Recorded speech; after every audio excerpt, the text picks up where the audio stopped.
So let's talk instead about flexibility of language, linguistic elasticity, if you like. Yes, I think I said earlier that our language, English... As spoken by us. As we speak it, yes, certainly, defines it. We are defined by our language, if you will. Hello, we're talking about language. Perhaps I can illustrate my point. Let me at least try. Here's a question.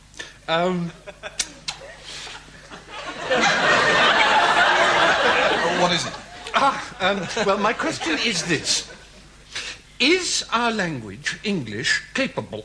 Is English capable of sustaining demagoguery? Demagoguery? Demagoguery. And by demagoguery you mean? By demagoguery, I mean demagoguery. I thought so. I mean, highly charged oratory, persuasive whipping-up rhetoric. Listen to me, listen to me. If Hitler had been British, would we, under similar circumstances, have been moved, charged up, fired up by his inflammatory speeches, or would we simply have laughed? Is English too ironic to sustain Hitlerian styles? Would his language simply have rung false in our ears? We're talking about things ringing false in our ears. May I compartmentalise? I hate to, but may I? May I? Is our language a function of our British cynicism, tolerance, resistance to false emotion, humour, and so on? Or do those qualities come extrinsically from the language itself? It's a chicken and egg problem. We're talking about chickens, we're talking about eggs. Let me start a leveret here. There's language and there's speech. There's chess and there's a game of chess. Mark the difference for me. Mark it, please. We've moved on to chess. Imagine a piano keyboard. 88 keys, only 88, and yet hundreds of new melodies, new tunes, new harmonies are being composed upon hundreds of different keyboards every day in Dorset alone. Our language, Tiger, our language, hundreds of thousands of available words, trillions of legitimate new ideas, so that I can say the following sentence and be utterly sure that nobody has ever said it before in the history of human communication.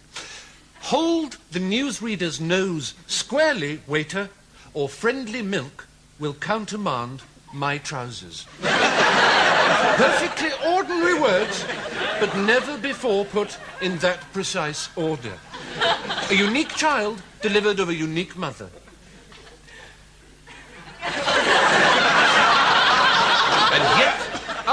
And yet, we all of us spend all our days saying to each other the same things time after weary time. I love you, don't go in there, get out, you have no right to say that, stop it, why should I, that hurt, help, Marjorie is dead.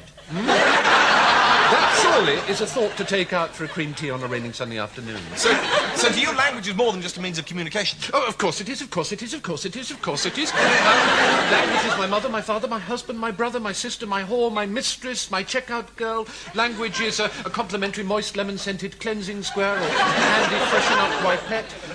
Language is the breath of God. Language is the dew on a fresh apple. It's the soft rain of dust that falls into a shaft of morning light as you pluck from an old bookshelf a half-forgotten book of erotic memoirs. Language is the creak on a stair. It's a spluttering match held to a frosted pane. It's a half-remembered childhood birthday party. It's the warm, wet, trusting touch of a leaking nappy, the hulk of a charred panzer, the underside of a granite boulder, the first downy growth on the upper lip of a Mediterranean girl. It's cobwebs long since overrun by an old Wellington boot. No night.